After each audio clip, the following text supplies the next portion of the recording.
Oke, Assalamualaikum warahmatullahi wabarakatuh. Waalaikumsalam warahmatullahi wabarakatuh. Apa kabar anak-anak sekalian? Alhamdulillah baik, Mem. Baik ya, sehat ya.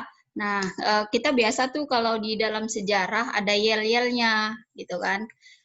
Mungkin udah pernah saya kasih tahu belum yel-yel sejarah itu gimana? Belum. Belum ya, belum. Oke, saya kasih tahu. Nah, kalau saya bilang jas merah sambil mengepalkan tangan saya, kalian jawabnya apa? Jas merah, saya katakan. Nah, kalian jawabnya, jangan sekali-kali melupakan sejarah, hidup sejarah. Bisa? Bisa coba ya. Ya, kita coba. Oke. Jas merah. Jangan sekali-kali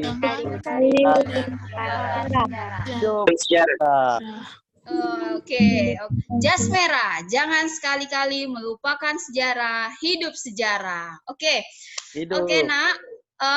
Minggu ini kita ketemu lagi dengan saya, Ibu Anissa, ya. Tetap di mata pelajaran sejarah Indonesia, kita akan melanjutkan kembali ya pembelajaran kita dari minggu yang lalu. Nah, masih ada yang ingat tentang pembelajaran kita minggu lalu tentang apa, Nak? Ayo. Nenek moyang. Iya, benar. Oke, ya benar. Minggu lalu kita membahas tentang asal-usul persebaran nenek moyang bangsa Indonesia. Nah, pada minggu ini kita akan kembali melanjutkan pembelajaran kita tentang hasil-hasil kebudayaan ya masyarakat praaksara. Jadi masih berkaitan dengan nenek moyang juga karena nenek moyang kita juga hidup di zaman praaksara. Oke, langsung saja ya. Saya mau share PPT saya. Oke. Bisa kelihatan? Bisa nampak, Nak? Belum, Bu. Belum? Oh, udah, Bu. Udah ya. Oke, Nak. Kita akan membahas ya satu persatu.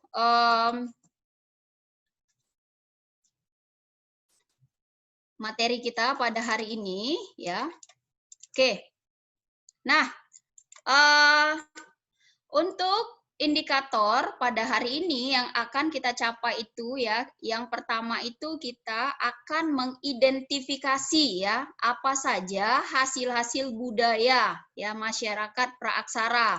Kemudian nanti yang kedua kita akan mengkaitkan pengaruh hasil-hasil budaya masyarakat praaksara dalam lingkungan terdekat yang sampai dengan saat ini. Budaya apa aja praaksara yang sampai dengan saat ini masih ada di sekitar kita dan masih kita gunakan.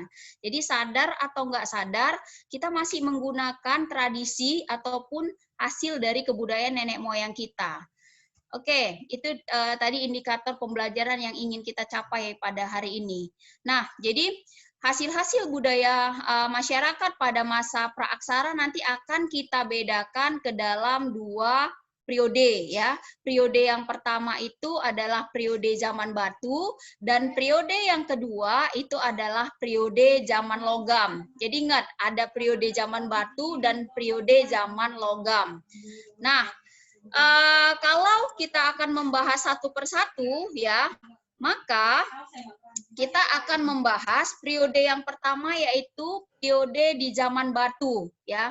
Nah, periode zaman batu ini juga periode yang dipergunakan nenek moyang kita, kehidupan mereka itu masih berasal ataupun masih menggunakan ya batu-batuan untuk kehidupan mereka, untuk penunjang kehidupan mereka sehari-hari. Nah, periode zaman batu ini nanti akan kita bedakan ke dalam 4 masa, 4 periode. Yang pertama itu adalah zaman Paleolitikum, yang artinya adalah zaman batu tua. Kemudian zaman Mesolitikum atau zaman batu Madya. Kemudian zaman Neolitikum atau zaman batu baru atau zaman batu muda. Dan yang terakhir nanti akan kita bahas di zaman batu adalah tentang zaman Megalitikum atau zaman batu besar. Nah, kita lanjut. Kita akan membahas satu persatu tentang zaman batu, ya. Nah, kenapa disebut dengan zaman batu? Karena ya peralatan yang digunakan oleh nenek moyang kita itu rata-rata terbuat dari batu. Misalnya penyebutan seperti pisau. Nah, pisau itu dulu disebut mereka sebagai kapak, ya kan? Nah, kapak itu masih terbuat dari batu. Jadi penggunaan ataupun pembuatan kapak asal muasalnya itu ya, pembuatan kapak asal muasalnya itu dari batu. Bagaimana pembuatan pertama kali? Nah, mereka tinggal mengasah ya kan? Mengasah satu batu dengan batu yang lain. Nanti ya ketika mereka saling mengasah satu batu dengan batu yang lain itu nanti timbul percikan api. Disitulah nanti mulai tahu bagaimana sejarah munculnya api. Di situ nanti mulai terbentuk, mulai berkembang pengetahuan manusia purba ataupun nenek moyang kita tentang pengenalan api, sehingga mereka bisa nanti memasak yang tadinya makanan-makanan yang mereka makan masih mentah, tapi ketika mereka sudah mengenal api, mereka sudah bisa memasak makanan menjadi matang. Oke, nah kita akan membahas ke zaman Paleolitikum atau zaman batu tua. Nah, kenapa disebut sebagai zaman batu tua? Karena pada zaman ini tingkat peradaban dari pembuatan batu itu masih sangat sederhana sekali. Ya, masih sangat sederhana. Belum ada penghalusan, belum ada apa-apa. Jadi apapun yang dapat di hutan itu yang mereka masih pergunakan untuk misalnya apa? Menguliti binatang, untuk menikam binatang, atau untuk kehidupan mereka misalnya menanam umbi-umbian. Nah, mereka menggunakan alat seperti yang sekarang kita sebut cangkul dengan batu. Nah, batu sebagai untuk menggemburkan tanah.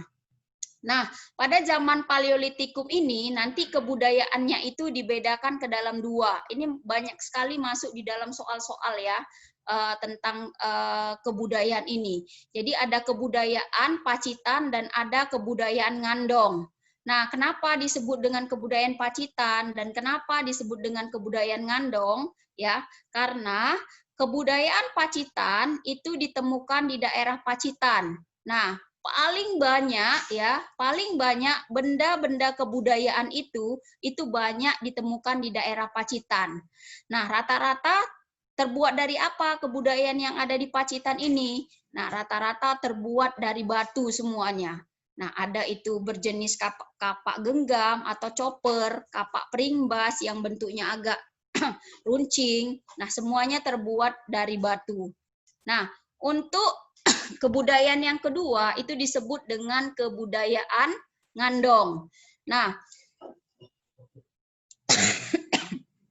untuk kebudayaan Ngandong itu biasanya ya yang paling banyak ditemukan memang ada terbuat dari batu juga, tapi ada tambahan lagi yaitu berupa tulang benulang yang disebut dengan flake. Ya, yang disebut dengan flake. Nah, Ngandong ini ya, di Ngandong ini bukan saja batu yang ditemukan, tetapi juga flake juga banyak digunakan, tulang benulang. Misalnya rusuk ataupun iga dari binatang-binatang, kemudian tanduk dari binatang-binatang, itu dipergunakan untuk kebutuhan mereka sehari-hari. Bisa untuk tombak, ataupun bisa untuk alat-alat yang lain. Nah, itu yang membedakan antara kebudayaan Pacitan dengan Ngandong. Kalau Pacitan tadi batu semua, tapi kalau Ngandong itu ditambah ya jenis flake atau jenis tulang-tulang ya kebudayaannya. Kemudian untuk yang zaman yang kedua itu disebut dengan zaman Mesolitikum atau zaman batu Madya. Nah, jadi peninggalan pada zaman Mesolitikum ini mulai sedikit lebih meningkat dibandingkan zaman sebelumnya ya, zaman Paleolitikum. Kenapa? Di sini sudah mulai ya tempat tinggal mereka tidak nomaden. Tadi kalau yang di Paleolitikum masih nomaden, tapi kalau yang di Mesolitikum mulai menetap, dengan mereka tinggal di dalam gua. Nah, gua-gua yang nanti yang saya sebutkan itu namanya Abri Sauserose. Dalam istilah sejarah ini namanya, nah, Abri Sauserose.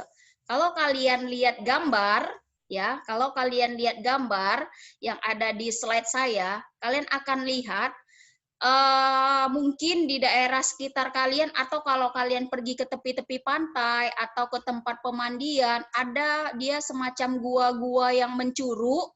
Nah, itulah yang disebut sebagai Abri Sauserose yang dipergunakan oleh nenek moyang kita sebagai tempat tinggalnya.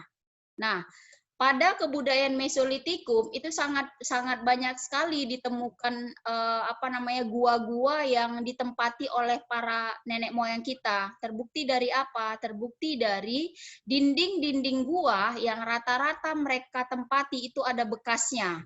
Apa bekasnya? Bekasnya berupa pembuatan cap telapak tangan, ya, cap telapak tangan. Kemudian mereka menggambar hewan-hewan yang mereka keramatkan. Nah, tujuan dari penggambaran nanti misalnya telapak tangan ataupun hewan-hewan itu nanti pemikiran awal mereka adalah untuk mengusir binatang buas yang akan masuk juga ke situ gitu. Jadi pikiran mereka masih mendasar sekali, sehingga mereka masih memikirkan bahwasanya ketika gambar cap telapak tangan di dinding gua, kemudian gambar-gambar hewan itu mereka gambarkan, itu akan mencegah masuknya hewan-hewan dan juga yang berkaitan dengan roh nenek moyang. Tapi mereka belum terlalu percaya ini ya dengan roh nenek moyang. Ini ada masanya nanti setelah zaman Mesolitikum.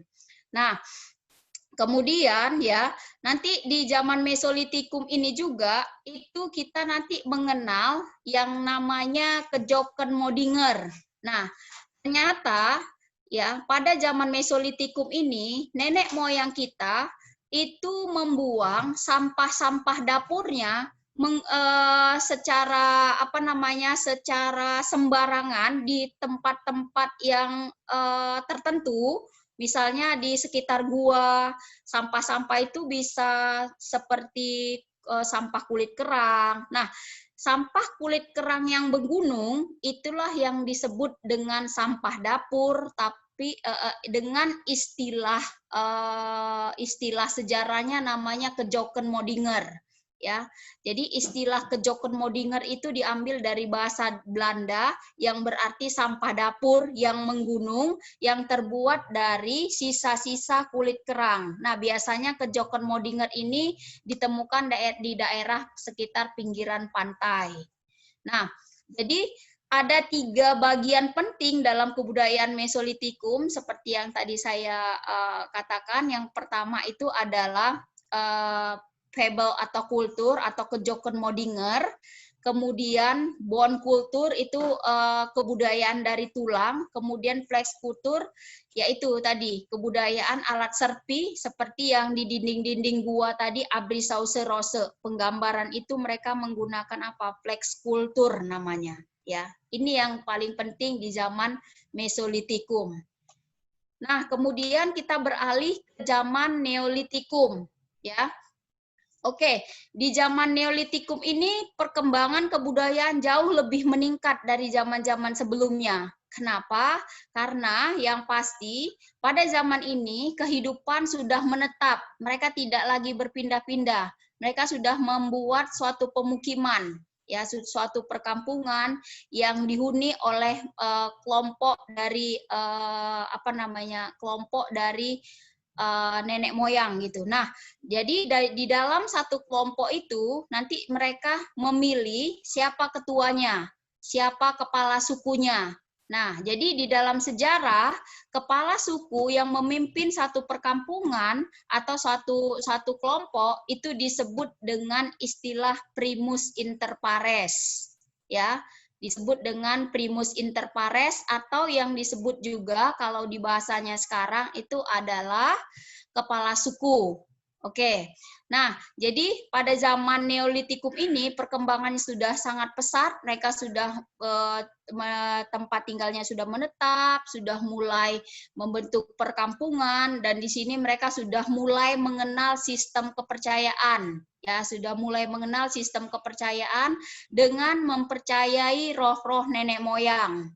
Nah, kalau lihat dari ilustrasi gambar, kalian bisa lihat dari slide saya seperti ini ketika mereka akan mendirikan sebuah perkampungan, ya perkampungan atau tempat tinggal. Artinya mereka menilai bahwasanya tempat ini cocok untuk mereka itu jadikan tempat pemukiman. Yang pertama karena tempat ini dekat dengan sumber air, ya kita ketahui bahwasanya sumber air itu adalah sumber kehidupan. Jadi mereka memang rata-rata memilih daerah-daerah yang dekat dengan sumber mata airnya.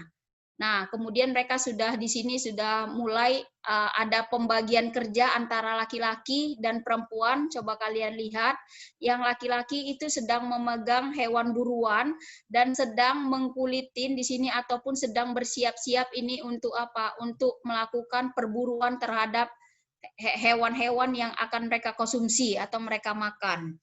Nah, jadi kalau kalian lihat di slide saya, beginilah penggambaran dari zaman Neolitikum pada saat itu. Ya, mereka bisa sudah menghasilkan makanan sendiri, kehidupan mereka sudah menetap, kemudian alat-alat yang mereka pergunakan pun sudah lebih meningkat dari zaman sebelumnya, di mana mereka sudah mengenal penghalusan terhadap benda-benda yang terbuat dari batu atau kapak.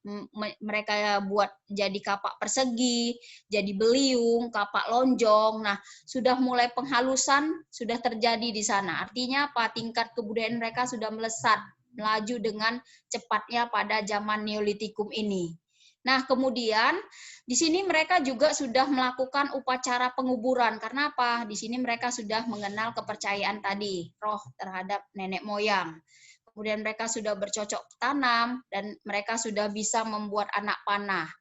Nah, selain itu mereka juga bisa membuat gerabah, perhiasan yang masih ala kadarnya, misalnya perhiasan-perhiasan dari manik-manik, perhiasan dari yang kalau kalian tinggal di daerah seputaran pantai, pasti ada tuh ya manik-manik terbuat dari kulit kerang ataupun bahan-bahan dasar yang ada di laut itu dijadikan perhiasan. Nah, itu sebenarnya merupakan tradisi dari nenek moyang kita.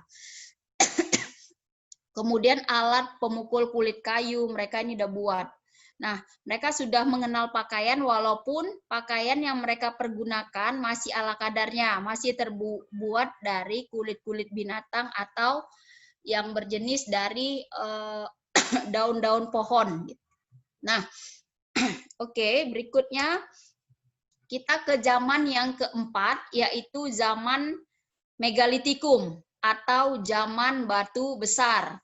Nah, kalian lihat gambar-gambar yang ada di samping sebelah kiri saya, itu adalah gambar-gambar peninggalan dari zaman Megalitikum. Artinya apa? Nenek moyang kita ya, manusia praaksara itu meninggalkan ya benda-benda praaksaranya sebagai kehidupan mereka untuk keseharian mereka itu masih ada sampai dengan saat ini.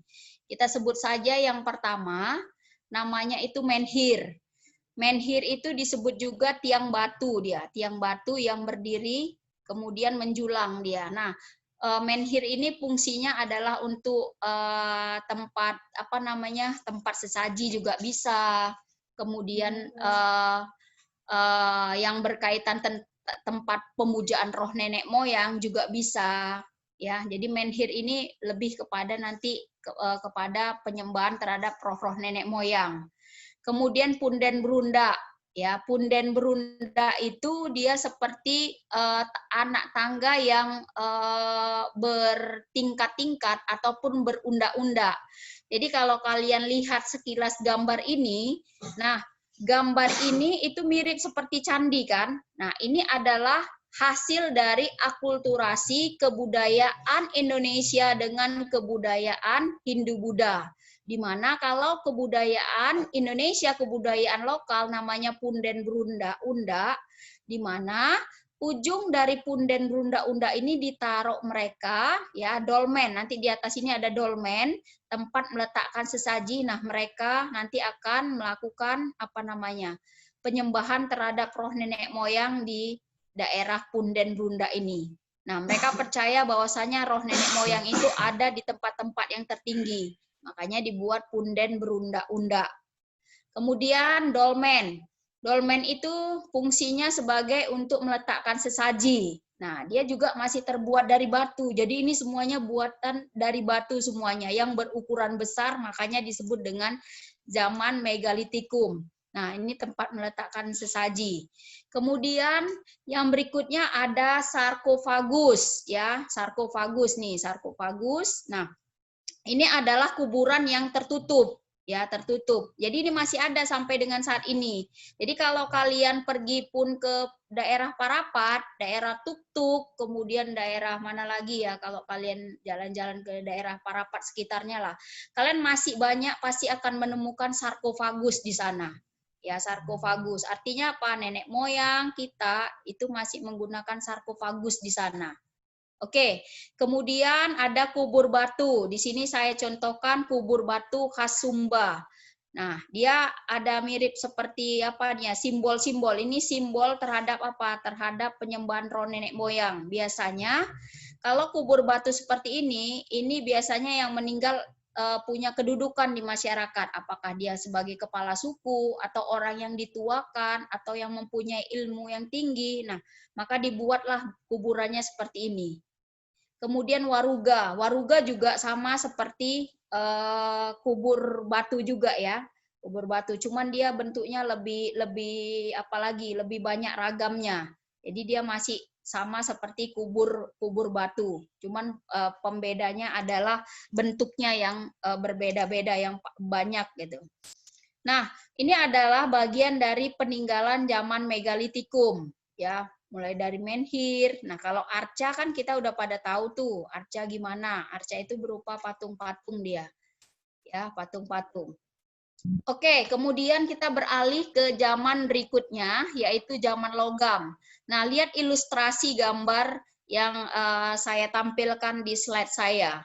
Nah, ketika ya masyarakat ataupun nenek moyang kita sudah mulai pesat perkembangan ilmu pengetahuannya, bukan berarti zaman batu itu ditinggalkan, enggak. Tapi mereka mau yang lebih bagus lagi, mau yang lebih canggih lagi alamnya, alatnya, mereka sudah mengenal yang namanya logam. Nah, jadi masa di mana kehidupan masyarakat sudah semakin maju dan masyarakat tersebut sudah mengenal teknik-teknik pengolahan logam, itulah disebut dengan zaman logam. Nah, bagaimana cara pembuatan logam pada masa itu?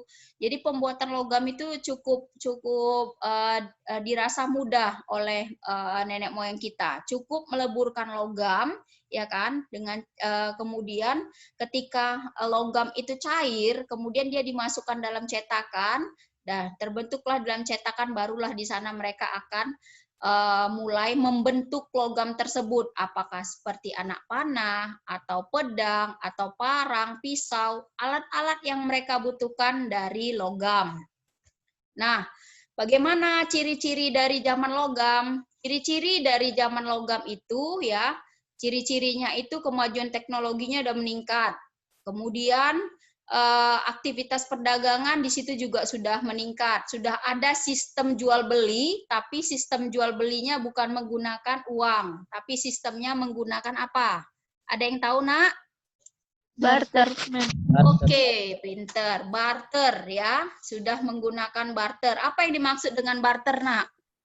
Barang tukar barang menukar. Tukarnya pakai apa, Nak? Barang yang satu Barang dengan barang, Bu. Iya, benar. Barang dengan barang. Misalnya mereka punya pisau, tapi mereka nggak punya parang. Lalu tukaran pisau dengan parang tersebut. Misalnya pisaunya 2, parangnya 1, karena bentuknya lebih besar parang. Nah, itulah yang dimaksud dengan sistem barter. Belum ada pengenalan mata uang pada saat itu. Nah, jadi pada zaman ini katanya penguburan jenazah sudah dibagi dua, yaitu jenazah yang dikubur langsung di tanah dan jenazah yang memakai peti. Nah, kira-kira ada yang tahu nggak kenapa penguburan jenazah ini harus dibagi dua? Ayo, ada yang tahu nggak? Kenapa pada saat itu penguburan jenazah ada yang langsung dikubur di tanah atau satu lagi ada yang dikubur memakai peti mati? Menurut tingkat sosialnya mungkin. Cara derajat sosialnya. Benar, pinter, ya Tingkat apa? pinter. Ya, jadi kenapa bisa dibagi ke dalam dua ya? Karena memang dibagi ke dalam tingkat sosialnya. Kalau misalnya yang memakai peti itu seperti orang-orang yang terpandang, misalnya kepala suku ataupun orang-orang yang mempunyai uangnya lebih atau dia memang terpandang tingkat sosialnya itu memang tinggi. Berbeda dengan yang langsung dikubur di tanah itu adalah orang-orang biasa. Nah, kemudian ciri yang lain itu adalah zaman logam ini terus berkembang dengan baik kalau di Indonesia ya. Kemudian alat buat mendukung dan dalam kehidupan mereka itu semakin canggih pada saat itu. Karena apa? Tingkat peradaban mereka, nenek moyang kita pada saat itu udah mulai maju, udah mulai tinggi. Kemudian pertanian pun sudah mulai bergerak maju seiring dengan dikenalnya tanaman-tanaman ya seperti apa padi ya tanaman-tanaman pertanian gitu untuk apa untuk ya tadi untuk di apa namanya digunakan mereka di kehidupan sehari-hari ya untuk dikonsumsi mereka. Nah kalau pembagian zaman logam itu ada 3 sebenarnya ya ada zaman tembaga, ada zaman besi, ada zaman perunggu. Tapi kalau di Indonesia itu hanya 2 zaman aja yang dikenal. Zaman besi dan zaman perunggu. Tapi zaman tembaga tidak dikenal. Kenapa? Karena ketika dilakukan penelitian, kemudian penggalian-penggalian yang ditemukan itu tidak menemukan alat yang terbuat dari tembaga. Rata-rata alat yang ditemukan itu adalah terbuat dari besi dan perunggu. Nah, jadi untuk alat-alatnya ya untuk alat-alat yang ditemukan oleh para ahli pada zaman logam ini itu ada nekara yang terbuat dari logam. Ada nekara, gambarnya bisa kalian lihat ini dia. Nekara. Jadi dia bentuknya seperti drum besar, fungsinya itu sebagai upacara ritual. Misalnya apa? Nah, pada suatu kampung itu nggak hujan-hujan selama 1 tahun. Maka nekara ini dipergunakan mereka itu untuk menabuhnya, ditabuh dia seperti genderang, deng deng deng deng deng deng deng deng deng deng deng deng. Nah, ini adalah upacara pemanggilan hujan. Ya. Nah, kalau misalnya nekara ini juga biasa disebut the moon of Pejeng namanya. Ya, the moon of Pejeng. Ya, fungsinya apa? Itu tadi untuk upacara-upacara ritual. Ini yang disebut dengan nekara, bukan neraka ya, terbalik nanti. Nekara. Nah, kemudian bejana perunggu. Ini gambarnya, Nak. Kalau bejana perunggu ya, nah dia bentuknya ada yang seperti piring, ya kan? Kemudian ada yang bentuk seperti ini, seperti dia ceret yang terbuat dari kendi. Nah, tapi yang ditemukan banyak di Indonesia seperti ini memang bejana perunggunya. Ya, bejana perunggunya. Untuk apa ini dibuat? Nah, ini untuk bahan-bahan seperti air, seperti tempat makanan, ini dipergunakan bejana perunggu ini. Tapi memang terbuat dari logam. Nah, ini yang disebut dengan kapak corong, Nak. Nih, kapak corong. Nah, wah, ini kan kapak sekarang ya, Bu? Iya, kapak corong ini disebut dengan kapak. Ini merupakan tradisi dari nenek moyang kita, ini yang terbuat dari logam. Nah, kemudian ini arca. Kalau arca udah pada tahu ya. Ini canrasa. Oke, ini canrasa. Kemudian ini ada moko. Moko ini hampir sama seperti nekara, hanya saja dia bentuknya lebih kecil, ya. Nah, oke.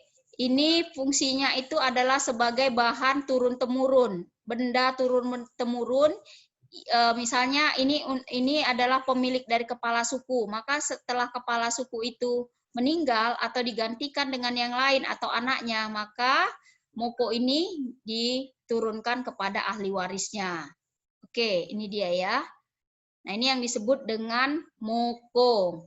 Nah, itulah benda-benda peninggalan dari zaman praaksara. Oke, sekarang kita akan menyanggupin indikator yang kedua. Mana hasil-hasil budaya yang masih ada sampai dengan sekarang? Hasil-hasil budaya praaksara. Nah, kalau ini kalian pernah lihat ya. Ini apa namanya? Cobek. Cobek. Atau apa namanya selain cobek? Gilingan, Bu. Gilingan. Di rumah tuh giling apa biasa nih? Cabe, Bu. Cabai. Cabe. Di rumah masih ada nggak ini? Masih Bu. dong. Masih. Nah, terpikir nggak dengan kalian bahwasanya ini merupakan peninggalan leluhur kalian, nenek moyang? Terpikir, Bu. Terpikir ya, bagus. Tapi bentuknya awalnya dulu seperti ini, Nak. Nah, kemudian dia berkembang menjadi seperti ini, dan ada lagi yang lebih besar daripada ini. Bukan seperti ini dia gilingannya, tapi batu. Biasa tuh kalau di daerah-daerah sungai ngambil batunya di situ tuh untuk giling cabenya. Benar ya? Iya, Bu. Iya. Nah, seperti ini ya. Nah, kalau kalian lihat ini pemukul batu tadi. Pemukul batu. Masih ada nggak nih di yang pernah kalian lihat pemukul batu ini? Udah nggak ada, Bu. Udah nggak ada, tapi masih ada ini. Masih Nih ada, Bu. yang paling sering. Nih, apa namanya nih? Cangkul. Nah, ini juga tradisi nenek moyang kita. Masih ada nggak sampai dengan sekarang? Masih dong, Bu. Masih. Nah, ini lihat nih. Ini mata sabit. Nah, atau namanya apa nih? Selurit. Duri. Telurit atau arit, ya kan? Arit, Bu. Nah, ini apa namanya? Pedang. Pedang. Oke, itu ya. Nah, itu adalah hasil-hasil kebudayaan dari nenek moyang kita ya, manusia praaksara, tapi sampai dengan saat ini masih kita terus gunakan. Sebenarnya ada banyak lagi contoh-contohnya, tapi saya hanya memberikan contoh-contoh ini. Oke, dari sini ada pertanyaan, silahkan. Saya kasih kesempatan satu penanya. Saya Miss. Bu. Ya, Hai, Miss. siapa namanya? Saya Muhammad bukan Miss, Faris. saya Mem. Mam. Mem. Saya Mem. Ah, Saya Muhammad Faris dari kelas 10 Mendel, Mem. ya, silahkan Faris. Nama anak saya pun Faris juga loh. Sebenarnya ada dua pertanyaan saya, Mem. Apakah satu atau dua-duanya, Mem? Oh, dua-duanya pun juga boleh, terserah kamu lah, ayo. Baik, Mem. Pertanyaan pertama, seperti cobek tadi, itu kan hasil kebudayaan pada zaman dahulu, hasil leluhur. Nah, bagaimana itu kan ditemukan pada zaman sekarang. Bagaimana ilmuwan sekarang menghitung usia dari benda tersebut dari zaman dahulu sampai zaman sekarang? Itu yang Ya, pertama, benar. Mem. Yang kedua yaitu sistem apa? Saya tadi udah baca juga dari modul yang telah Mem berikan bahwa ada nilai musyawarah. Nilai musyawarah ini kan menentukan siapa pemimpin di antara kelompok tersebut. Yang saya baca hanya yang paling tua sebagai sesepuh. Nah, itu maksudnya bagaimana ya, Mem? Terima kasih, Mem. Oke, terima kasih Faris. Saya jawab satu-satu Sama-sama. dulu ya. Ya, Ya, yang Mem. pertama itu bagaimana para ahli mengetahui nilai usia satu peninggalan gitu kan? Bukan hanya cobek tadi, tapi semua peninggalan-peninggalan yang ditemukan gitu kan? Nah, kalau ilmu sejarah itu banyak sekali bagian-bagian yang masuk ke dalam ilmu sejarah. Nanti yang pertama itu ada ilmu epigrafi. Epigrafi itu adalah ilmu yang mempelajari naskah-naskah kuno, ya kan? Kemudian arkeologi. Arkeologi adalah ilmu yang mempelajari tentang benda-benda peninggalan kuno. Nah, arkeologi ini ketika dia menemukan satu barang, dia akan melakukan pengujian. Apakah pengujian itu mengenai yang pertama menggunakan bahan kimia, Kemudian yang kedua, nanti dia menggunakan analisisnya. Kemudian yang ketiga, membandingkan antara penemuan-penemuan sebelumnya. Nah, jadi di dalam ilmu sejarah itu banyak sekali ilmu-ilmu yang mendukungnya. Jadi kalau misalnya orang sejarah ketika menemukan ini, seperti saya orang sejarah. Ketika ditanya, bagaimana Bu, Ibu mengukur ini ketuaan atau umur dari benda ini? Nah, saya nggak bisa menjawab karena apa? Saya harus meminta referensi dari orang yang mempunyai keahlian. Siapa? Orang arkeologi. Karena apa? Di arkeologi itu akan dipelajari ataupun akan diteliti lebih lanjut berapa usia dari benda ini. Gitu ya. Jadi dalam sejarah itu banyak ilmu-ilmu yang lain, termasuk apa? Sejarah juga akan nanti berkaitan dengan ilmu apa? Kimia. Kenapa? Untuk menentukan unsur-unsur dari benda-benda itu, maka dibutuhkan zat-zat kimia untuk mengetahuinya. Nah, itu banyak sekali ya, itu banyak sekali nanti. Itu sebenarnya kalau di sejarah peminatan itu akan diajarin kepada kalian, ya. Kebetulan kita kan sejarah wajib, jadi nggak dipelajari. Kalau di sejarah peminatan itu dipelajarin ilmu-ilmu yang mendukung di dalam pembelajaran sejarah. Contohnya tadi, untuk menentukan usia satu benda itu berapa. Nah, itu ya Faris, yang pertama. Kemudian yang kedua, yang kedua adalah nilai musyawarah, benar ya. Ketika primus inter pares atau kepala suku tadi itu dipilih, itu berdasarkan misalnya umur, usia gitu. Nah, sebenarnya di dalam nilai musyawarah itu banyak sekali hal-hal yang perlu dipertimbangkan di dalam musyawarah itu untuk menentukan kepala suku atau primus inter pares. Nah, pemimpin kelompok. Nah, yang pertama adalah di usia. Nah, yang kedua adalah ilmunya. Ya, ilmunya. Yang ketiga adalah pengalamannya.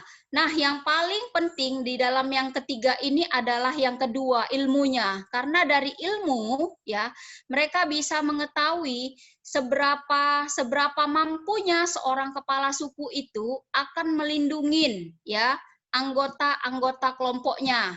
Jadi berbicara mengenai ilmu, kita nggak bisa membicarakan ilmu itu ilmu pasti saja, tapi ilmu-ilmu yang tidak pasti atau yang bersifat magis itu juga masuk ke dalam pemilihan kepala suku. Ya, pemilihan kepala suku. Jadi ilmu-ilmu yang bersifat magis juga masuk ke dalam pemilihan kepala suku atau orang yang dituakan. Oke, seperti itu ya Faris. Jadi nilai musyawarahnya yang dimusyawarakan itu. Jadi bukan berarti misalnya pemilihan kepala suku, ini bapaknya, kemudian nanti turun kepada anaknya. Enggak. Jadi kepala suku itu sebenarnya bisa siapa aja yang dipilih berdasarkan atas hasil musyawarah yang ketiga ini tadi. Ya, oke, seperti itu. Tapi bukan berarti anaknya nggak bisa jadi kepala suku. Bisa, karena apa? Buah nggak jatuh jauh dari pohonnya, biasanya seperti itu. Oke ya Faris? Mem, saya mau nanya, Mem. Terima kasih banyak, Mem. Ya, banyak ya Mem, pertanyaan. nanya, Oke, Mem. silahkan. Saya Pak Roji Marpaung dari kelas 8, Mem. Ya, Saya mau silakan. ini agak jauh ya, Mem, dari pembahasan kita kali ini. Oh, jauh kali ya. Agak jauh, Mem. Jadi bagaimana pertama kali orang menggunakan bahasa, Mem? Kan contoh, saya menemukan bahasa. Gimana saya menyebarkannya, Mem? Kepada orang, padahal orang yang lain nggak ngerti gitu, Mem. Oh gitu ya. Nah, jadi penyebaran bahasa itu nanti disebarkan melalui tradisi lisan. Karena belum ada tulisan, namanya tradisi lisan ya. Nah, kalau misalnya bahasa-bahasa kita, misalnya di Indonesia lagi ada berapa ratus bahasa ya? 600-an atau 700-an bahasa di Indonesia, ada banyak sekali. Tapi yakinlah kamu, di dalam bahasa-bahasa itu ada yang sama nggak dengan satu bahasa dengan bahasa yang lain? Ada, Mem. Ada. Berarti apa? Kita berasal dari rumpun yang sama. Yang membedakannya itu adalah kebudayaan dari masyarakat itu sendiri ataupun keseharian dari masyarakat itu sendiri sehingga membentuk bahasa yang berbeda dengan daerah yang lain. Nah, tapi penyebaran bahasa itu dilakukan secara tradisi lisan. Contohnya, kamu Paru Roji ya? Iya, Mem. Kamu suku apa, Nak? Batak, Mem. Batak. Nah, bagaimana kamu diajari bahasa Batak sama orang tuamu? Apakah pakai tulisan atau pakai bacaan? Dibacakan, Mem. Biasanya. Dibacakan. Enggak Nggak keseharian kamu. Misalnya, kalau Nggak, mau kami makan, apa bahasa Bataknya makan? kami nggak pakai bahasa Batak, Mem. Oh, enggak pakai bahasa Batak. Jadi pakai bahasa Bahasa Indonesia. Bahasa kota Tanjung Balai, Mem. Oh, bahasa Tanjung Bali. Oke, ya. Biasanya penyebaran bahasa itu dilakukan pembelajarannya melalui lisan. Saya dari orang tua kita, ya kan. Kemudian orang tua kita nurun sama kita, terus kemudian kita nanti nurun kepada anak kita dan seterusnya. Itu penyebaran bahasa. Kalau yang pertama kali menggunakan bahasa itu, Mem, contoh kan, saya menggunakan bahasa itu kan. Jadi saya mau mengasih tahu ke orang lain ini bahasa baru gitu. Itu gimana, Mem, caranya? Ya, dari komunikasi lah. Sama seperti pemaparan pertama kali penggunaan bahasa gitu kan. Pengetahuan bahasa. Dulu nenek moyang kita dari awal-awal, misalnya contoh, kan bahasanya itu masih nggak tahu sih bahasa isyarat masih.